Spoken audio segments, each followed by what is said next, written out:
We continue this magnificent piece from the book of the Alter, from Madregat Adam, which talks about the levels that human beings can reach, and that's why the title of this class is called The Pathway to Greatness, because it discusses and describes what happens when human beings are capable of achieving their greatest sense of purpose and their greatest sense of mission. Because suddenly, the minute a person is able to really see themselves properly and understand themselves properly, then anything that comes their way, which gets in the way of greatness, can be eliminated and worked on in a beautiful way. Okay? So we're up to the next stage, if you will, where we talk about a certain element. I think that this is a beautiful idea. In the book of Rabbi Kielsen, Mind Over Man, which is what we're using to discuss and describe the ideas of the Alter, as given over through the Shiurim of Harav Per, the Rosh Hashiva, he says as follows. He says an amazing thing, and the terminology that you would use if you were describing this from the perspective of Pirkei Avot is the idea of Modeh al Ha'emet. And let me just back up for 1 second. The Mishnah in Avot teaches us that there are many ways for one to acquire Torah.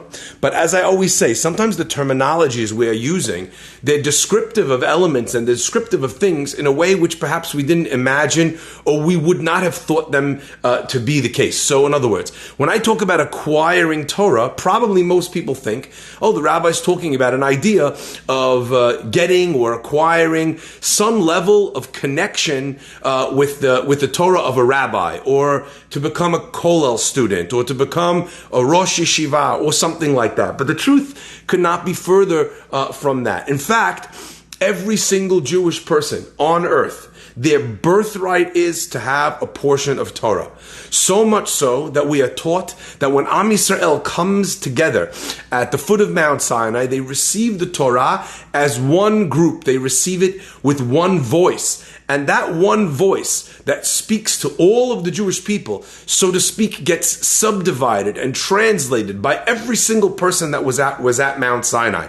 Without each person's perspective and piece of the puzzle, we are not a people. Without every person joining in the conversation, we are not the chosen people. So to be Am Yisrael requires that everyone acquires a portion or a chelek or a connection with Torah, with the idea of self-betterment, with the idea of improvement, this concept that you're always supposed to be striving to be better than you were the day before.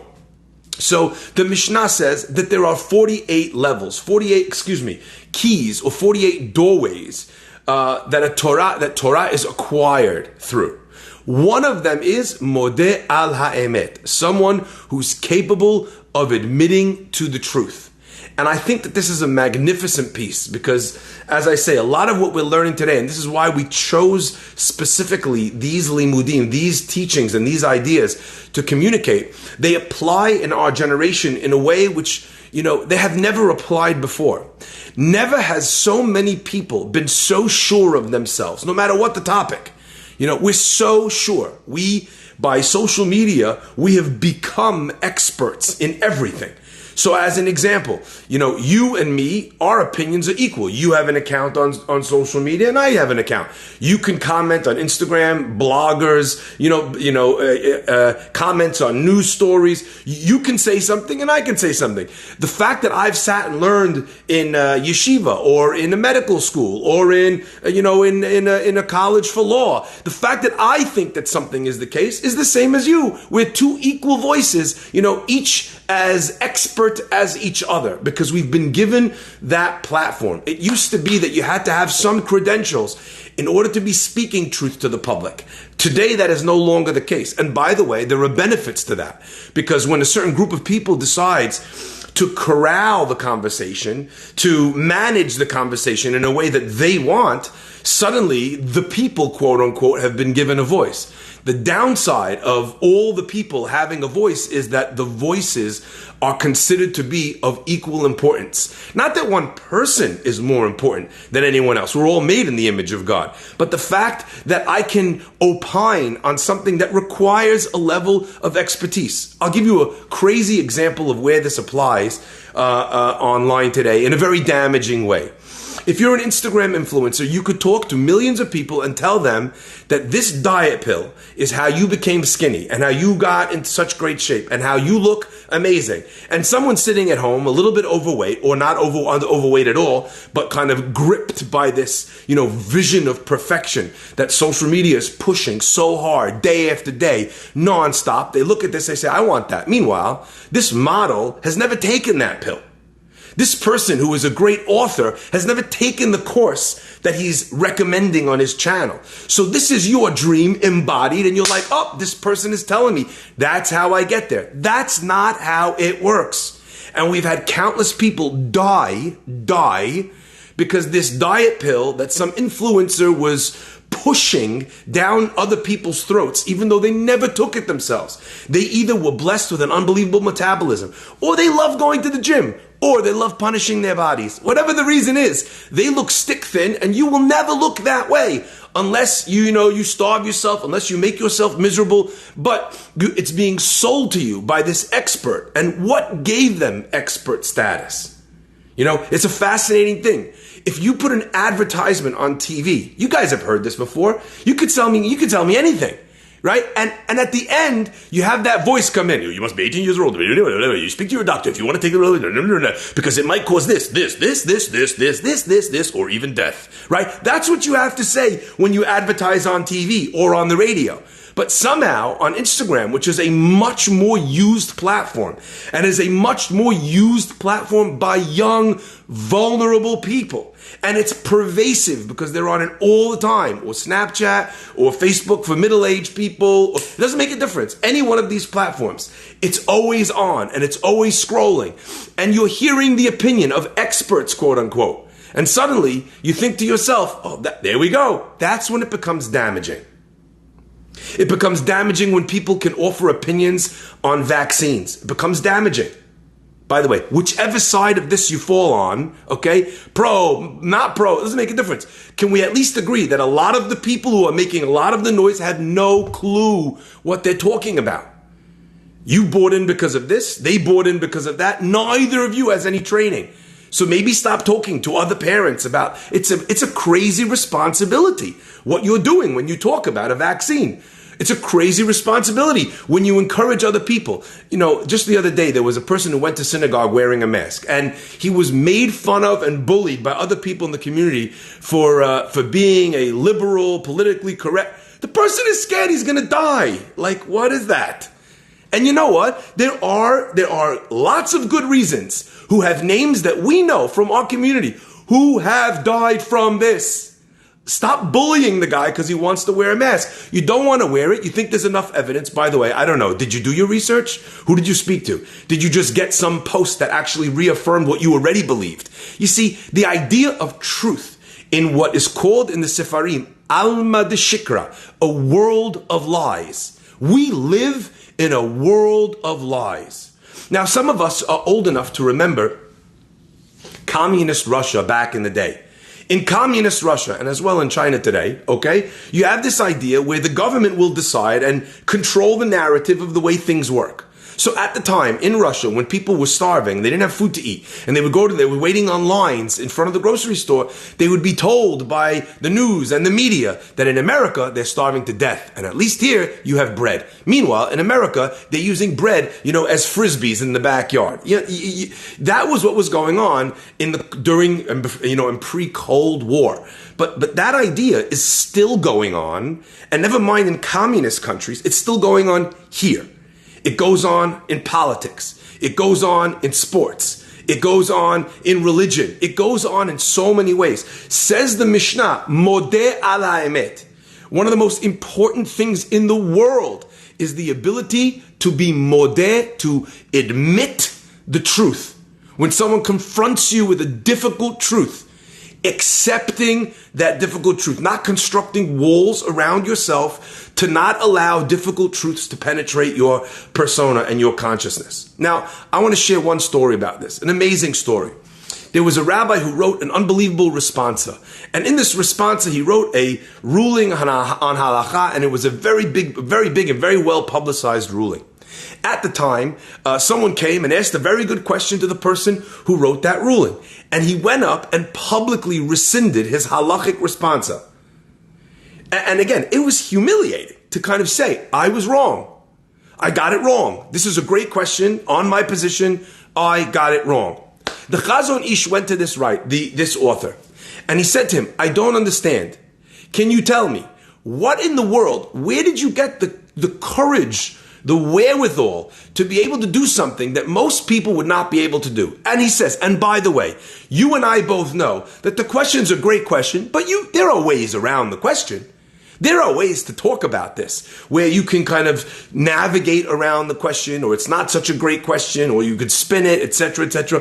What gave you the power and the belief in self to be able to do that and to stick to the raw, to the purest, to the harshest light of truth?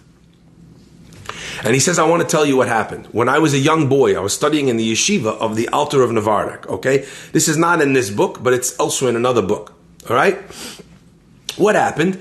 At the time, this author, who was someone who was a prolific student, and a visiting rabbi came to town. A very hashub, important rabbi came to the yeshiva. Anyway, the boy went up to the rabbi and he wanted to ask him a question. So he asked him a question like most people ask rabbi questions, and he said, I'm asking for a friend, right? My friend wanted to know, what's the halacha in this case? What's the deal? What does someone who is going through this situation need to do? Baruch atah Adonai Eloheinu melech haolam she'akol nהיה b'dbaro. Anyway, the rabbi answered him whatever he answered him, and the boy went back to the yeshiva. The Alter, a few minutes later, who was the spiritual leader of the yeshiva, calls over this young boy who was the author in our story. Author comes in, young student, he says, I understand that the rabbi who came and visited the yeshiva, he came and you asked him after his talk in the yeshiva, you asked him about a question, you asked him for a friend. You asked this question, but you weren't honest. Actually, the question that you asked was about you. He says, yes, but I was embarrassed, so I kind of shifted it that way. I said, it was about someone else, but really I just wanted to know the halacha, and now I know what the halacha is. No harm done. No harm, no foul. The Alter says to him, in my yeshiva, we only have people who are striving for perfection, and perfection involves truth. If you don't go and come clean to the rabbi and tell him the question was actually about you, I can't have you here. The boy's like, what? What's the big deal? He doesn't know. It's not hurting anybody. I was embarrassed. My dignity is intact. I just came up with a creative way of being able to ask the question. What's the problem? Why are you making such a big deal out of this? The rabbi says to him, excuse me, sorry. I just want to make sure, is the sound good on Zoom? Because I got a message earlier that the sound was not good. Is the sound good now? Can someone just respond on Zoom? Good sound. Okay, thank you very much. All right. So he said, what's the big deal? The rabbi kind of smiled at him. He says, the truth is the truth. Anyway, the kid was embarrassed. Well, he's going to go across the river where the rabbi is staying. He's going to walk there. He's going to humiliate himself, knock on the door and tell him, oh, that question I asked you was really me. He's like, come on, forget. You know what? The rabbi will get over it.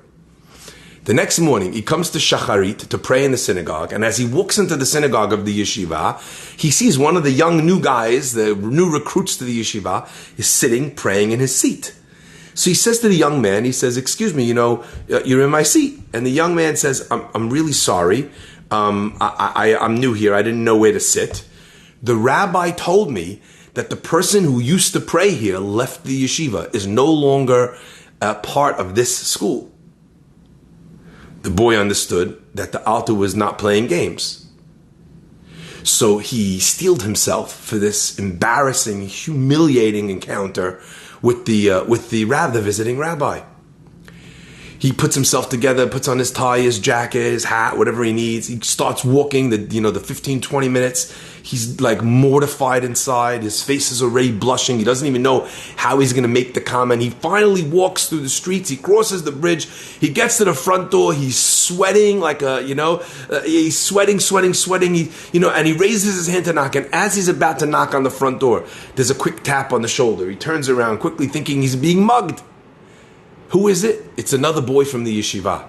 The boy said, the Alter sent me here to wait for you and to tell you that before you knocked on the door, I should tell you to go back to the yeshiva. He needs to speak to you immediately. Okay? The boy now goes back. He doesn't know. What is he going to ask him to tell him more? Is he going to ask him to humiliate himself further? Is he going to ask him to make a public, admission of his guilt? He runs back to the yeshiva, knocks on the door. He walks in. The Alter is sitting there, and the Alter says, "Welcome back to the yeshiva." He says, "Why'd you send the boy there to tell me to come back?" He says, "You had already enough bizyonot, enough embarrassment."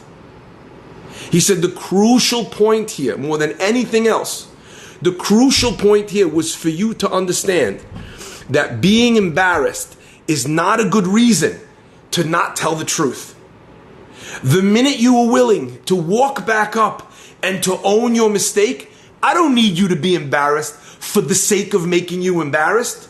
I don't have an agenda of you being humiliated. That's not where this is coming from. The only thing I need to make sure is that one of my students, who is going to be a leader in the Jewish people, who's going to advise people, who's going to run a synagogue or run a yeshiva or teach people about right and wrong. How could it be that the person who's going to teach people the difference between right and wrong is unwilling or unable to retract when he is wrong?"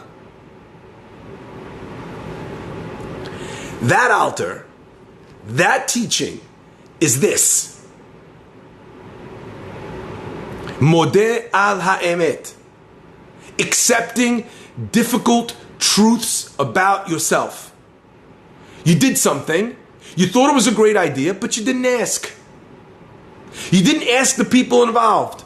You come to the boss, great plan, I did this whole thing, I put together this whole deal, and the boss says, actually, there's another consideration you're not aware of, we can't go through with the deal. But you're like, but I already called. But I already spoke to him. Now if it happens, it's going to be egg on my face. The boss says, look, well, we're not going to make the move. You figure out how to break it to him. The guy calls. What does he do? Harmless. He says, oh, I'm really sorry. There's a problem with the city. There's a problem. My bosses, they pulled out. Terrible. I can't believe that they did this. What do you mean you can't believe that they did this? You didn't ask. You didn't ask. Come forward. Hold your hands out. Say clearly with all honesty in your heart. Okay? Say clearly. I should have asked. I forgot to ask. It seemed to be a no-brainer, but they had another consideration. And you might share the consideration. You might not share it. You might be able to. You might be unable to. You apologize and you move on. That's what a perfect, a good, a great person does. But this idea of the world of falsehood that we live in is something I think that is very prevalent, okay? It's very, very prevalent. And the rabbi says, and the rabbi over here, when I say the rabbi over here, I mean Rabbi Kielsen, he has a piercing truth. Sometimes it's actually, when you read his book, this Mind Over Man, it's actually difficult to read sometimes because it's uncomfortable. But this is the kind of uncomfortable that you got to be comfortable with. And what does that mean? Sounds like a contradiction in terms. And I said this just the other day to somebody. I went to somebody's house and I sat down at the guy's house. And the guy said, look, Rabbi, I brought my own food. I just popped in. I had a burger that I bought somewhere, whatever it was. It was brisket, to be exactly honest. I sat down, and he came and he brought me a fork and a knife, a metal fork and a knife. And then he said, you know what, Rabbi? Here, have the plastic. He said, I'm a little bit uncomfortable. I keep a fully kosher home. I'm a little bit uncomfortable because you know what? I don't know if it's kosher enough for you. You know what I said to him? I said to him, Rohi, sweetheart, it is the fact that you are uncomfortable that makes me comfortable to eat in your home. When you're comfortable, yeah, it's fine, sure, everything's great, 100%, nothing to worry about. But you don't know what kind of level of kosher I have. You know, I used to have this all the time. Someone will tell me, Rabbi, this, what's it called? The pizza, the burekas, everything glatt kosher. The first thing I'm thinking is, if the guy is telling me it's glatt kosher, he clearly has no idea what that means. Most people don't know. You know what glatt kosher means? Glatt is a Yiddish word. I always find it really funny when Syrians are using it like it's as if it's a Hebrew word from the Torah. Glatt means smooth. That's all it means. You know what it refers to? It refers to when you go to, when you go to a butcher and the guy does slaughtering of meat, he does shechita on the meat. In order to check that it was the highest level of kosher, what would they do? They would feel the lungs of the animal, of the cow or of the sheep, and they would see, are there nodules, are there growths in the lung? Because if there are growths or nodules in the lung, that illustrates that the animal was unhealthy. And according to some opinions, the Shulchan Aruch and others, right, that meat is now not the highest level of kosher. There's no such thing as glatt kosher in chickens. Did you know that?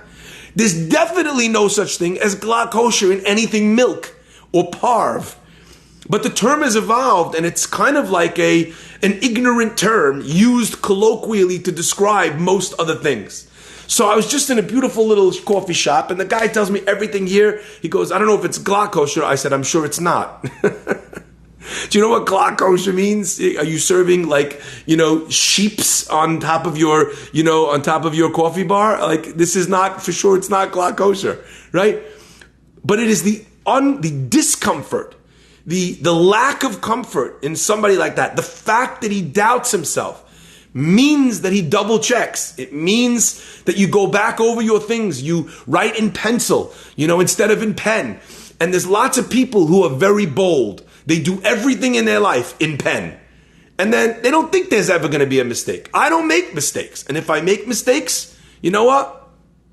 Then they will need to be made right. Okay? Nowhere is this more prevalent, the rabbi says. This idea of smoothing over the edges, making things, not what they were. He says then at funerals.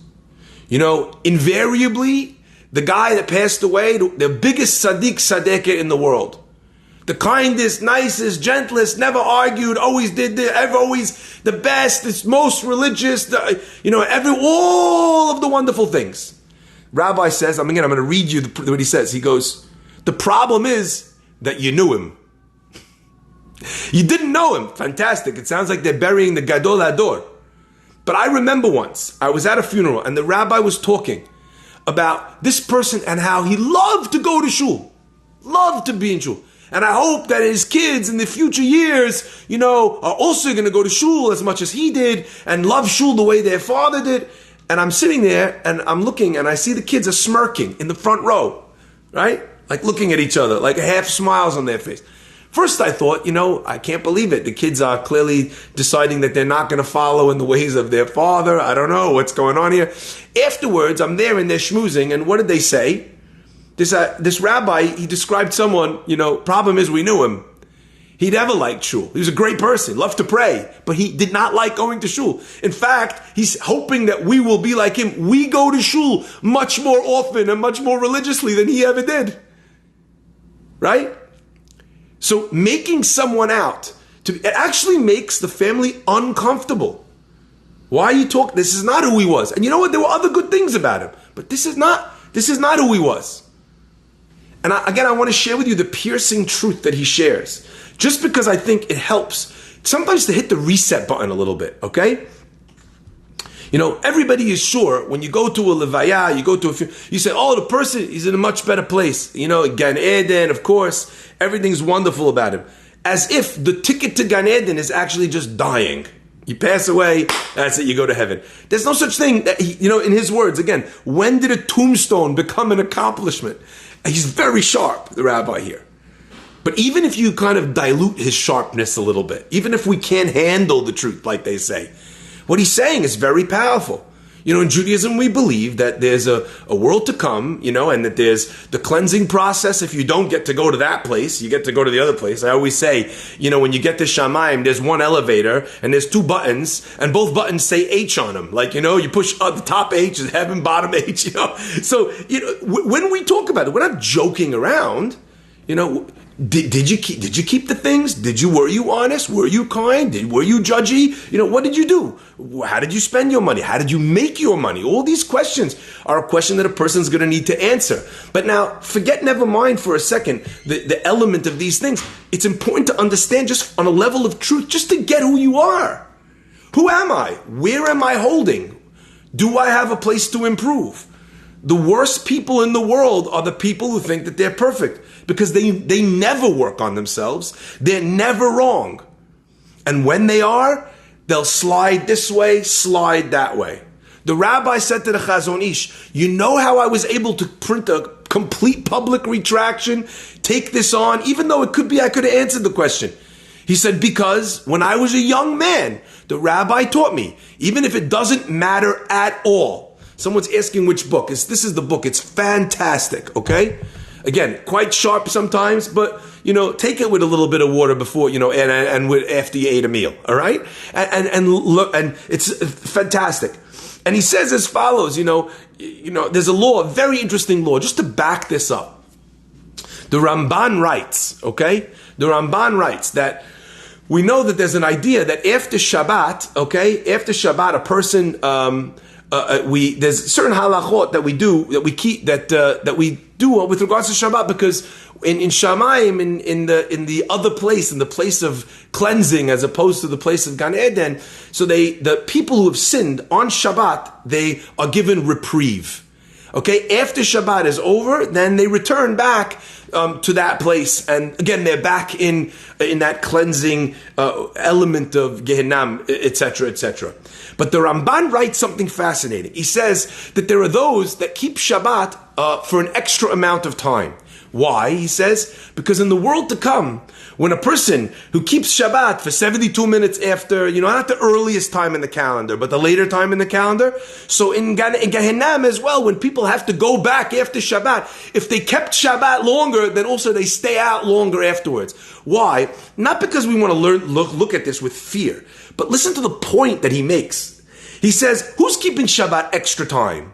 Is it the guy who doesn't keep anything else? The guy who eats shellfish that's keeping 72 minutes after Shabbat? It's called Rabbeinu Tam, okay? There's a difference of opinion as to how late Shabbat goes out. Rabbeinu Tam is a longer period. It's a later definition of night. I still remember my child came to me and asked me, she goes, a confused look on her face. She goes, Abba, do we keep Rabbeinu Tam or regular time? Is it Rabbeinu time or regular time? She wanted to know, right? So there's different, but the Ramban is saying, even someone who's done everything right, me, you, all the great people that are listening to classes in the middle of the day, we're studying Torah, we're doing mitzvot, even us, we need to think to ourselves, how do we know where we'll be? How do we know how we will be judged? The Talmud talks about one of the greats that ever lived, and he's crying right before he passes his way away, and his Talmidim is sitting around him. This is one of the great leaders of the Jewish people of all time, Yochanan ben Zakkai. And he's crying, and the students ask him, what's the matter? He says, I'm about to go to the day of judgment, and I don't know. Am I going to go to one place or the other? I don't know if I'm going to be judged right. I have Rosh Hashanah in front of me. That happens in our world. I don't know if I'm going to be judged right. I remember great people, amazing people, Sadiqim, on Rosh Hashanah, Yom Kippur, they're crying their eyes out. These are people, you can't even imagine them doing anything wrong.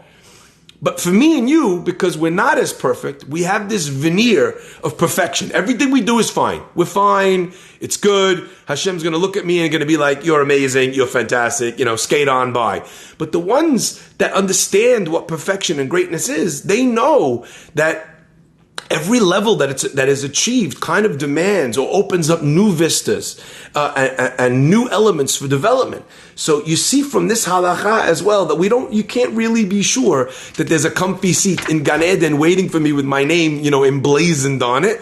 I got to make sure. Now, the reason why we're talking about Gan Eden and Gehinnom here is not for the sake of talking about the next world. I'm using that as an example, as a springboard to talk about this world. Imperfect singles make imperfect husbands and imperfect wives. Marriage is not a potion that fixes you, right? So if you were impatient before, you're going to be impatient in your marriage. If you were an impatient spouse, you're going to be an impatient dad. It's as simple as that. Kids don't solve your problems. In fact, often enough, having kids, having to manage a marriage, which is hard work, brings out the elements that are in you that are not or are less than perfect. So much of what we're studying together, never mind the world to come for a minute, let's just think of right here. How do I achieve the best possible life that I can have? It's by being honest. When I'm honest with myself. So if I have a business and my business is not doing as well as it was last year, so you know what? I could say corona, I could say protests, I could say downward spirals, I could say, shifting, flavor of the month. There's lots of excuses. But you know what the common thread is amongst all the excuses? Excuses allow me to stay the same. Excuses allow me to stay the same. If I can admit that maybe this product is not as attractive as it was, maybe my sales pitch is not as attractive as it was, all it takes is that admission, that truth, which is a little bit difficult because it means I need to admit that I'm not as good as I think I am at my job, but then I can tweak the sales pitch, then I can tweak the product, or then I can realize that this product is about to be made obsolete. One of my favorite truisms is the idea that the first people who had on their table the digital camera, were the first people that had that device, which now has worked itself from regular digital cameras with an SD card into the phones that we carry today. So this whole idea, a world that takes pictures, a world within which you never need to worry about developing your film or how many pictures you have on the roll or how that picture's going to come out. Well, you had to wait. There was a time we had to wait 2 weeks to even see what the pictures from our vacation looked like, right? You remember those days? Yeah, and then 1 hour photo came out. We were like, wow. Now we have like 1 second photo. You could go like this, hold down the button on your phone, and it takes 30 shots in 1 second. Lisa Herman, she remembers Polaroids. You're sitting there like this, you're getting carpal tunnel syndrome because you had to take a picture, okay? Who were the first people that had a digital camera on their desk? You know who it was? And you know who turned it down? And you know who said no one will ever buy these? Kodak. Because Kodak was the Kodak moment. Kodak owned the film world. You only bought Fujifilm if you were on food stamps or you were a yeshiva guy. You couldn't afford Kodak, right? But the yellow box, the Kodak moment, nobody had good Fuji moments, right? Nobody had good generic Kmart brand moments. You had a Kodak moment, right? Kodak owned film. They owned the world of pictures. But there was something sitting on their desk that was terrifying. They were looking at the future. And the future, they thought, did not have them in it. But had Kodak patented that, had Kodak run with that technology, been first out of the gate, like they say in business terminologies, in entrepreneurship, then they would have retained their kingdom of pictures and of capturing images and moments.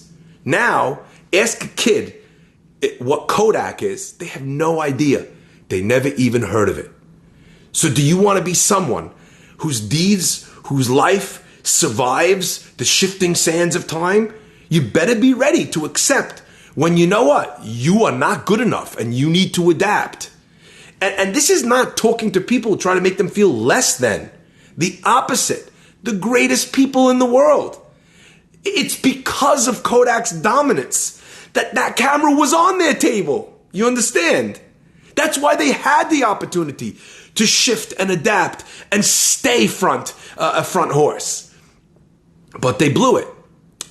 The Torah tells us that David HaMelech, he says when the prophet comes to him and mentions Bathsheba, what does he do? He says, Hatati. I made a mistake. I sinned. He admits his sin. But the Alter asks a beautiful question. The Talmud in Shabbat says, Kol HaOmer, anyone who says, David chata, David made a sin, he sinned, Eno elo to'eh, he's mistaken. Gemara, Shabbat, page 56. Open it up, you'll see it yourself. David did not sin. He did not make a mistake. He did not do avon. What he did was completely within the rights of the king. Now, to understand that is a longer discussion.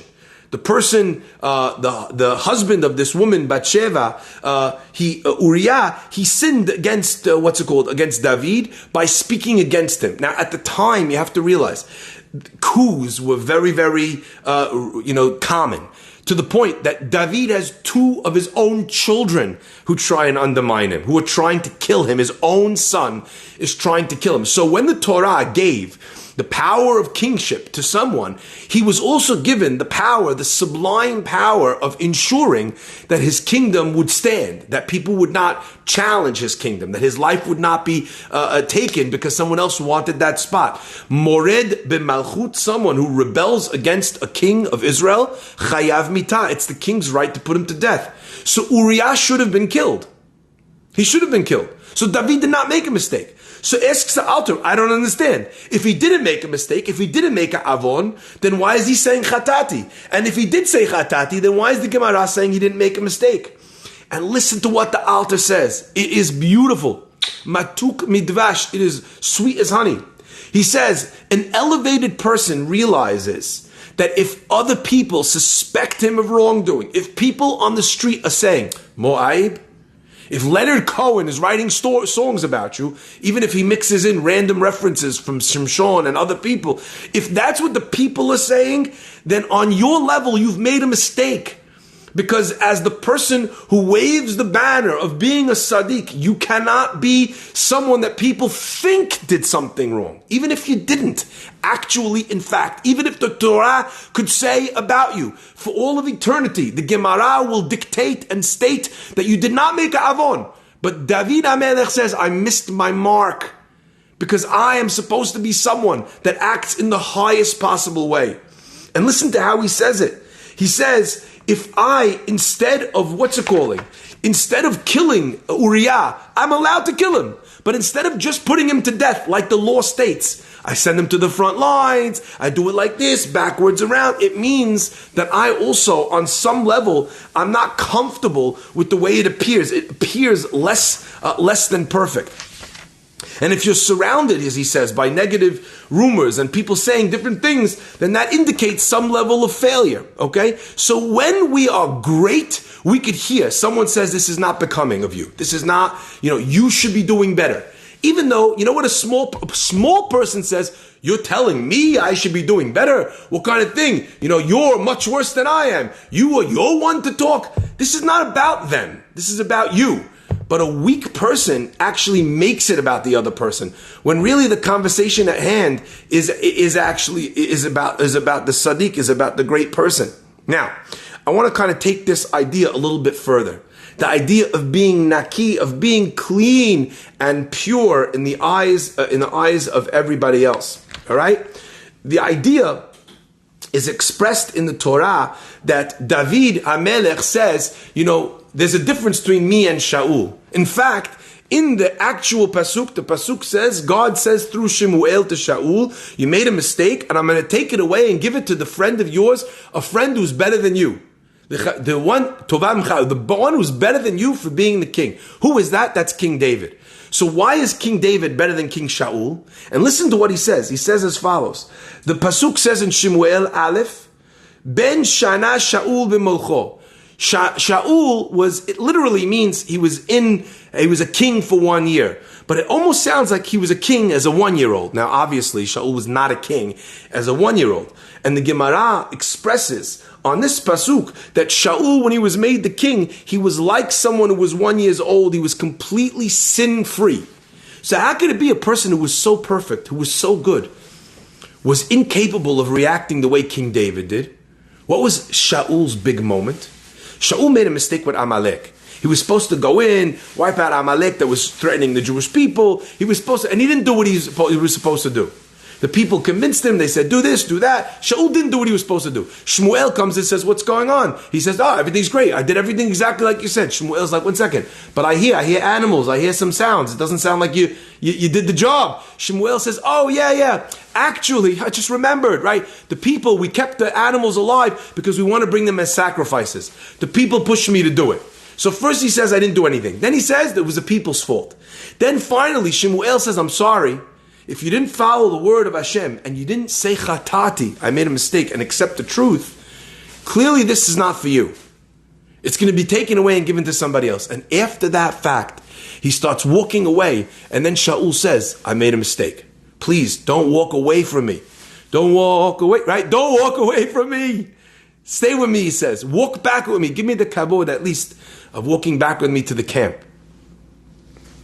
Rabotai, one of the things that our rabbis are teaching us over here is that for Shaul had lived a life of perfection.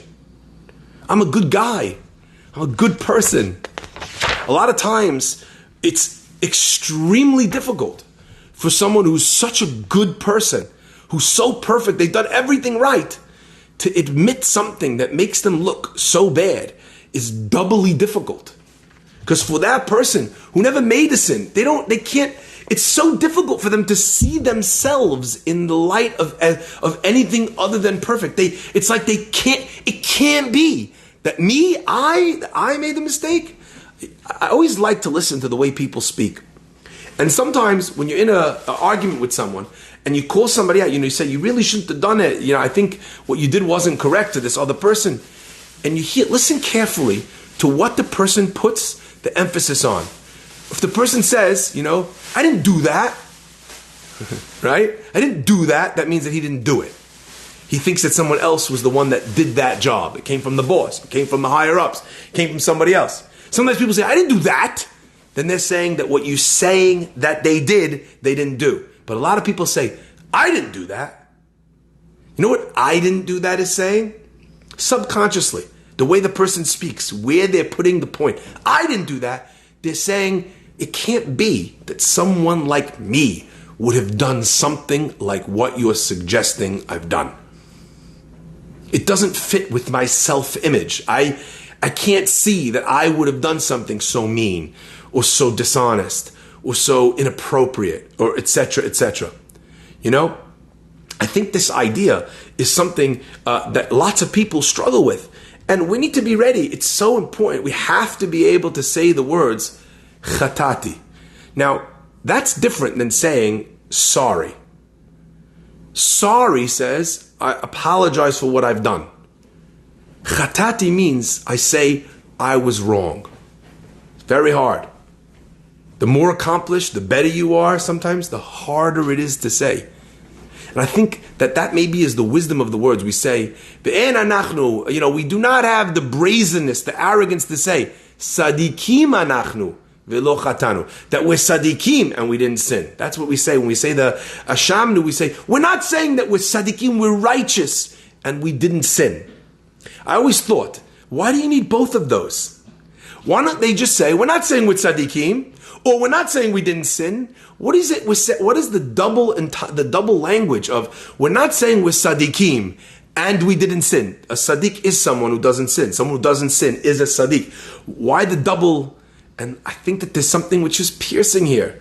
What we're saying, we're communicating is tzaddikim also get things wrong. And if you feel like you can't say, I've got something wrong, what does that say about you? It says that you think that getting something wrong makes you a bad person. That's just not true. And I always love this pasuk. The pasuk says, Ki en sadik ba'aretz, there's not a sadik on earth, sheyaseh tov, that does good, v'lo yechta, and doesn't sin. You know what's beautiful to me about that pasuk? It's saying there's no one perfect. But it doesn't say there's no one perfect. It says there's no tzaddik who doesn't sin. You don't lose the appellation tzaddik by saying you sinned. In fact, it strengthens the term. It is the hallmark of a tzaddik to be able to admit that they've made a mistake, that they've gone overboard, that they were too harsh, that they were too liberal in the way they dealt with spending the boss's money, that they charged too many things to business expense that actually were personal. And you know what? We all know the fudging. Well, I went to the restaurant to meet the guy, and then I met him for drinks, but he didn't stay for lunch, and I stayed for lunch, and now you charge the card. Why? Why'd you charge the card? If you took the client out for lunch, you took the client out for lunch. But if the client didn't eat lunch, you didn't need to eat lunch on the company card. Is this clear? Yeah, but we're good at saying, because if someone says to you, I see it was an unauthorized charge, I didn't do that. I would never do that. You know, honest I am. Don't bring in other stories. Let's talk about this. Did you do this? It's okay if you did it. Let's just make sure that we understand that you may have made a mistake. You may have thought that was okay. It's not the company policy that's okay. And let's move on. But it's the people that fight that actually makes the boss say, oh my gosh, never mind the $50, $100, $200. Never mind that. If the guy is willing to be dishonest about this, what else? What else is he lying to me about? What else is he being dishonest about? All right? Now, the amazing thing about this is that this is a completely subjective idea. Being, not letting yourself down, expecting the best from yourself, and not living with that false kind of sense of, everything's good. Everything's always good. Everything I do is good, right? It depends on who the person is. The Gemara says in the name of Rabbi Yochanan and Yuma on page 86, the Gemara says, Kegon ana. You know what Chilul Hashem is? Chilul Hashem is Kegon ana. For someone like me, Imasgina dalid amot. If I walk 4 amot, so that's about 8 feet. Belo Torah ubelo tefillin. If I walk 8 feet without Torah, saying Torah, without wearing tefillin, Chilul Hashem. Now for me and for you, whatever, as long as we're not doing a sin, we're a great Kiddush Hashem. But for someone like Rabbi Yochanan, for him, he was such a big person that if he walked anywhere without Talet Tefillin, already that was considered, Mabisir. Doesn't befit a rabbi to walk, to talk, to act like this. That's a Chilul Hashem. For anybody else, it wouldn't be. But for you, on your level, it is. And listen to the words of the Gemara, because here's where it gets unbelievable. The Gemara says, but v'hagam, even though that shaya patur min adin, even though he was actually, according to the strict law, he's patur. Why? Mishum shaya chalash biyoter, because he was so extra weak at this point. It was very difficult for him to go around, to teach, to learn, to wear the tefillin, do all these things. So he really is patur. But the Gemara says, but other people didn't know he was patur. They didn't know how weak he was. They're thinking, so it's a fascinating thing. We are obligated as people, in the search of being our best selves, we're obligated never to judge people negatively. But when it comes to the way we perceive how others judge us, we have to assume that they are always judging us negatively. We need to outperform expectations, right? Because when we're on that level, people are learning from us. Now, again, is this for everybody? No, this is for Rabbi Yochanan. But what we see is that the sliding scale is that way. He asks a fascinating question. He says, when a person is trying to be their very best, then they have to make sure that everything that they're doing comes across in the nicest, best possible way. Kavod, the right way, michubad. He says, why is it in society that that they have doors in the bathroom? Like, it doesn't stop the smell. Everyone knows what's going on. Why is that an important thing to have, doors in a bathroom? Some societies actually don't have. You go into a place, it's so embarrassing. If you come from like America, you go to some European countries, beautiful bathroom, by the way, no door on the bathroom. Public bathrooms. Why? It smells anyway. Everybody knows there's a bathroom. What's the problem? Why in our society do we have it? Because a person should have dignity. A person should have privacy in a moment when they're not looking their personal best. You should be in a position where when people see you, you're mechubad. This doesn't mean going crazy, going way beyond, but it means expecting, demanding of yourself a sense of kavod in the way you hold yourself, in the way that you dress, in the way that you speak. How do you speak to strangers? We're supposed to hold ourselves to that higher standard. And when we're not at that higher standard, you can't have that. It's an important thing to be able to maintain that. Now, I think the kind of the sum up for me, more than anything else of all of this, is the power behind this idea. I'm not going to ask us to kind of seek out criticism, even though the Mishnah says that's what you should do. Ehov tochachot, love being criticized. Love going and hearing from someone all the things that you should be doing better. I think most people struggle with that. Like, we have a hard enough time keeping our own self-image, healthy and not shattered, that we don't need people, dumping suggestions on us and all that kind of thing. But at the same time, when it comes your way, just listen. Hear it. You're not obligated by the fact that you heard it to buy it. Someone comes to you, you know what I think in my head? Rabbi, you should have been doing this. You should have done that. This is how you should run the shul. This is how you should run your organization. This is what you need to be. This is where you need to be. This is how much you need to be. Do you know what I do? I think of myself, when you walk in a store and as soon as you walk in, someone chirpily comes running up to you and they're like, "Can I help you, sir?" And you're like, "No, I'm just browsing." Just browse. Hear what they say. Is it possible that they might have a better idea about a certain situation that you're dealing with as to how it might? Maybe they may have a different perspective than you. Just browse.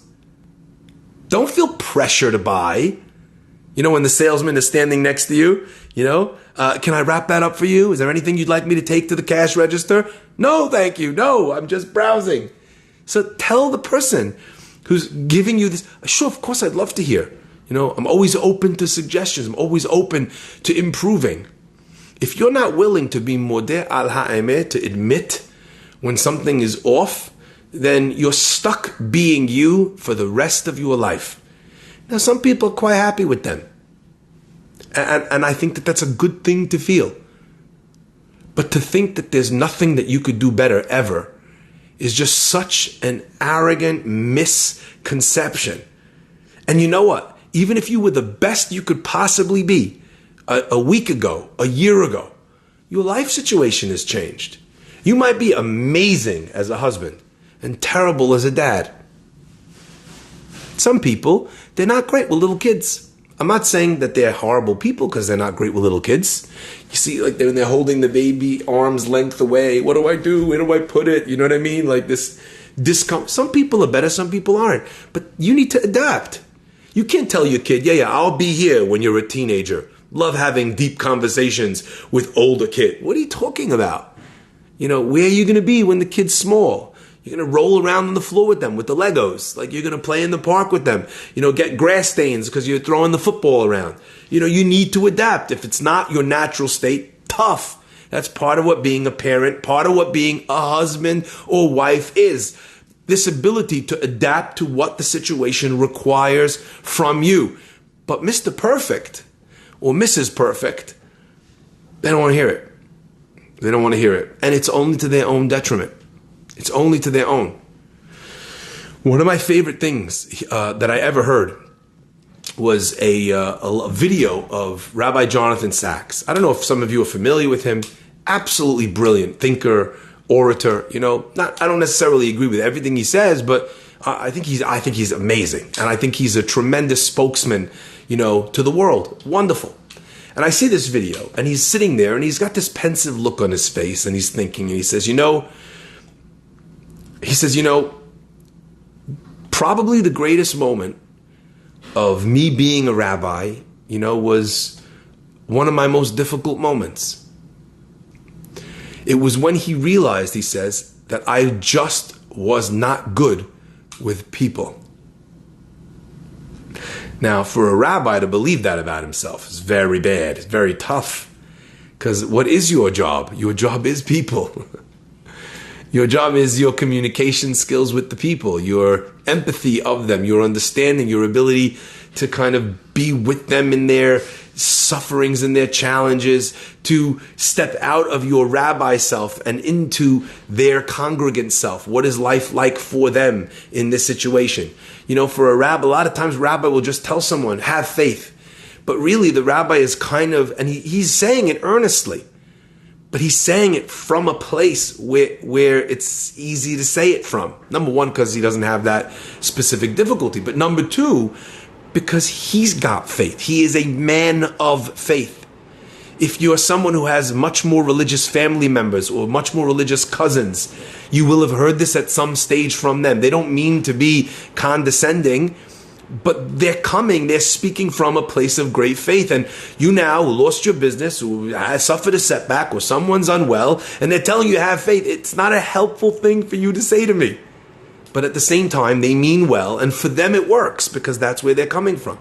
So Rabbi Sachs says it was a very difficult thing for me to actually, to inculcate, to accept about myself. He says, but the minute I did, it made me so much better. I admitted to myself that I was a person who loved books and ideas. He's an introvert intellectual, to the nth degree, Rabbi Sachs. So what did I do the minute I was able to admit that I was someone who was not great with people? I surrounded myself with a team that was. And suddenly, I was able to deliver 100% on the level that I was most passionate about. And I had the people around me helping me, guiding me to translate that into things that were effective and effectual for people in their space, in their language. What an unbelievable thing. And that was what propelled him to become the force that he became in his world. Now, I think that that's true about everybody, not just chief rabbis. It's true about dads who recognize their limitations in dealing with their children and who understand when their wife would be a better candidate to deal with the situation than them. Or vice versa, where a wife recognizes her limitations as a mother and recognizes that it is only when the father comes in. My daughter is a cheeky monkey. I do not understand. In our family, we talk about this all the time. Rivka, she's 4 years old. Kids at that age are supposed to tire. They're supposed to get tired at some stage. And if they go to sleep really late, then they're supposed to wake up in the morning at a later hour. That is just not true for her. She will go until she's dragged and put into bed. To the point that I said this around Pesach time. She stayed up at the first Seder without actually taking a nap. She was up until 4 a.m. at our Seder. Unflagging energy. This is this kid. This is who she is. Okay? Didn't take a nap and also didn't wake up all that late the next day. Amazing. When she doesn't want to go to sleep, you got to see her. The only thing I can think of as her sisters are trying to carry her upstairs, as she does, she contorts her body in a way that would make Marcel Marceau envious, right? She just reminds me of a slinky. When you're trying to grab the slinky and every time you grab it, it falls the other. She's throwing her head, the body this way, that way, her legs. And the kids, it's actually dangerous for them to carry her upstairs because she'll smack her head against the wall when she's just trying to get out of it. She'll get into bed and come out 6 times. And then my wife will say, Shlomo, you need to deal with this at some stage. So last night, until I came into the room, laid down the law, I said, why don't you just go in, honey, and just say, if you come out of bed. I don't know, she doesn't have that voice. Or maybe my wife is too sweet or too gentle that my daughter doesn't believe that she'll carry out the threats, or she's not afraid of her. I don't know. But whatever reason, it's... Sometimes you have to admit that someone else is better equipped for a job. Now, here's a small example. Just making the kids stay in bed. But what if it comes to a job at work? Where you want to do a job because you know that the person who does this job might be better suited or looked at for a promotion. But you have to admit, you don't have the organizational skills. You're great at at events management. You're just not great at managing people. You're great as a rabbi. You're not great at managing people or interacting with them. You're great as a spouse, not as good as a. You're great at communication with adults, but not as great with kids. So learn, But until you admit that, you sit there in this palace that you construct for yourself. And everything is amazing. Do you know what the problem is when I give a class like this, though? And I'm going to say this from my heart, and please take it the right way. Everyone who really needs to hear it, everyone who should hear, that they need to be a little bit more truthful with themselves and accept their faults and hear when people are talking to them. Hear what's being said. A lot of times someone will complain that you're insensitive, and you said, I didn't say it like that. Yeah, but you know what? They felt you were insensitive, which means that even if somehow that's how you came across, like we said before about King David.